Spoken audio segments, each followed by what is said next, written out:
किसी से माफ़ी मांगने और किसी को माफ़ करने के लिए बहुत बड़े दिल की ज़रूरत होती है। आज की यह कहानी एक टीचर और एक स्टूडेंट की है जो आपके दिल को छू जाएगी। एग्ज़ाम का समय चल रहा था। सभी स्टूडेंट क्लासरूम में बैठकर एग्ज़ाम दे रहे थे और उनके टीचर क्लासरूम में एग्ज़ाम ले रहे थे। बीच में 5 मिनट का ब्रेक होता है। ब्रेक के बाद सभी लोग क्लासरूम में आते हैं और एग्ज़ाम फिर से शुरू होता है।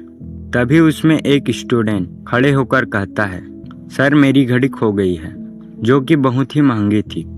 टीचर समझ जाता है कि घड़ी को इन्हीं लोगों में से किसी ने चोरी की है, क्योंकि ब्रेक के बाद ना तो कोई भी क्लासरूम के अंदर आता है और ना ही कोई बाहर जाता है। टीचर क्लासरूम का गेट बंद करवा देता है। जिसने भी उस स्टूडेंट की घड़ी चुराई होती है वह घबरा जाता है और बहुत टेंशन में आ जाता है। वह मन ही मन सोच लेता है कि अब तो बहुत बड़ी बेइज्जती होने वाली है और वह सुसाइड करने के बारे में सोचने लगता है। अब टीचर क्लासरूम के सभी स्टूडेंट के आंखों पर पट्टी बंधवा देता है और एक तरफ से सभी स्टूडेंट को चेक करने लगता है। वह घड़ी उस लड़के के जेब से मिलती है जिसने उसे चुराई थी। अब जिस स्टूडेंट की घड़ी खोई हुई थी उस घड़ी को उस स्टूडेंट के जेब में डाल देता है और फिर सबसे बोलता है कि सभी लोग अपने आंखों से बंधी पट्टी खोल दो। अब जिस स्टूडेंट ने घड़ी चोरी की थी वह मन ही मन बहुत खुश हो जाता है और वह सोचने लगता है कि हमारे टीचर इतने महान हैं। मैंने कभी सोचा नहीं था कि ऐसा भी होगा। अब उसका सुसाइड करने का मन बदल जाता है और वह खुशी खुशी घर चला जाता है। वो उस स्टूडेंट के अंदर एक अलग ही जुनून दौड़ रहा था। वह बहुत ही पॉजिटिव हो गया था और सोच लिया था कि अब जिंदगी में कुछ न कुछ करना ही है।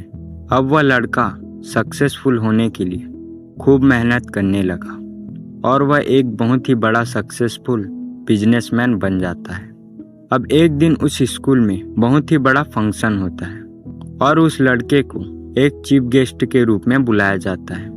वह लड़का उस स्कूल में आता है और जब वह उन टीचर को देखता है तो उनके चरणों पर गिर जाता है और कहने लगता है कि सर मैं वही लड़का हूँ जिसने उस घड़ी को चुराया था। सर उस दिन आपने मेरी ज़िंदगी बचा ली थी और उसी दिन से मैं अपने मन को, दिल को, सब कुछ बदल दिया और जमकर बहुत मेहनत किया और इसी वजह से आज मैं इतना बड़ा बिजनेसमैन बन पाया हूँ। यह सब कुछ सिर्फ आपके वजह से हुआ है। टीचर पूछते हैं, अच्छा वह तुम ही थे? लड़का पूरी तरह हैरान हो जाता है और पूछता है, क्या सर आप मुझे नहीं जानते? टीचर कहते हैं कि दरअसल मैंने भी उस दिन अपनी आंखों पर पट्टी बांधी हुई थी, क्योंकि मैं भी ये नहीं चाहता था कि मेरा कोई भी स्टूडेंट मेरी नज़रों से गिर जाए। इसलिए सबकी आंखों पर पट्टी बांधने के बाद मैंने भी अपने आंखों पर पट्टी बांध ली थी। वह स्टूडेंट उनकी इस बात को सुनकर उनके चरणों में दोबारा गिर जाता है और उसकी आंखों से आंसू आ जाते हैं और उसके गले लिपटकर रोने लगता है।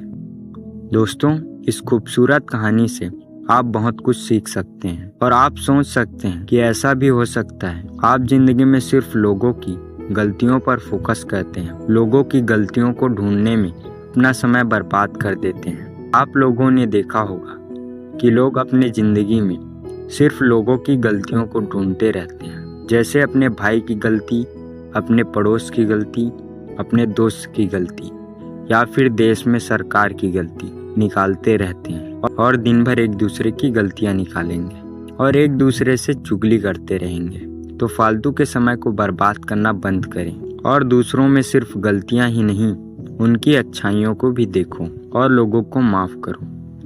मुझे उम्मीद है यह कहानी आपको बहुत अच्छी लगी होगी। यह कहानी आपके दिल को छू गई होगी। ऐसी ही कहानियों के लिए वीडियो को लाइक और चैनल को सब्सक्राइब जरूर करें। धन्यवाद।